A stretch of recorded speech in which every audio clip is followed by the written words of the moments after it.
Hai Mam, jumpa lagi dengan aku, Iing. Dalam kesempatan kali ini, aku ingin berbagi informasi tentang tips bagaimana agar bayi terhindar dari batuk dan pilek. Baiklah, stay tune aja ya Mam, jangan kemana-mana.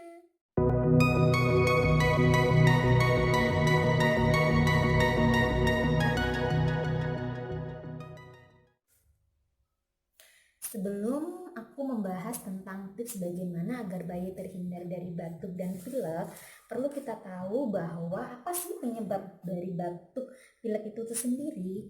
Nah, setelah aku baca dari beberapa artikel di Google, ternyata secara garis besar penyebab batuk dan pilek dari yang menyerang bayi itu dikarenakan infeksi maupun alergi.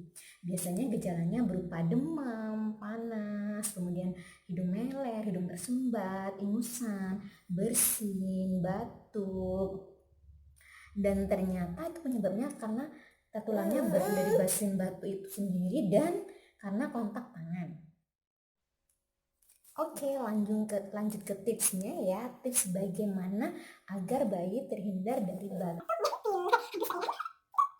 Nah, tips yang pertama, hindarkan bayi dari tempat yang ramai. Kenapa? Karena bayi ini kan imunnya masih tergolong rendah, jadi kalau sering-sering di tempat ramai takutnya mereka tertular oleh orang-orang sekitarnya yang mungkin mereka lagi batuk atau bersin.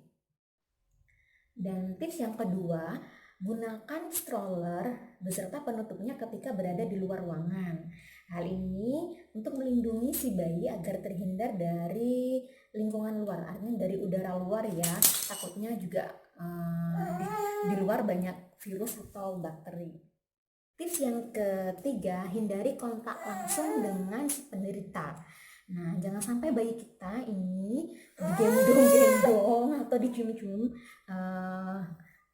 orang atau saudara kita yang mungkin lagi batuk atau pilek ya. Usahakan mereka pakai masker lah. Kalau nggak gitu sabar dulu dah. Kalau udah mereka udah sembuh boleh lah cium peluk bayi kita gitu ya. Tips yang keempat, pastikan tangan kita selalu bersih ya Mam. Kenapa? Karena banyak bakteri virus yang terbawa oleh tangan. Maka dari itu setelah kita ganti popok si bayi, terus dari kamar mandi maupun dari luar, usahakan kita cuci tangan minimal 20 detik dengan sabun. Dan tips yang kelima, tips yang terakhir ini adalah tingkatkan kekebalan tubuh ya Mams. Kenapa? Karena Mams adalah orang yang sering berinteraksi dengan si bayi. Nah, maka dari itu kesehatan Mams juga harus dijaga dengan cukup tidur, pola makan yang baik, istirahat yang cukup, agar Mams tidak sakit dan agar si bayi tidak tertular.